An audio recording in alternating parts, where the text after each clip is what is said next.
Единствена цел – печалба.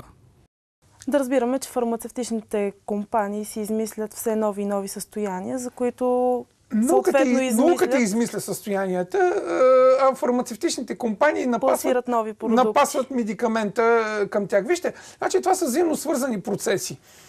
От една страна генерирането на молекулата, от друга страна проучванията, които показват, че тя няма очаквания ефект, и от друга страна науката, която натаманява някакво състояние към тая молекула, за да може тя да върви. Все пак, ако в нея са вложени стотици милиони за една разработка, разбирате, че те не могат да останат на загуба и висящи.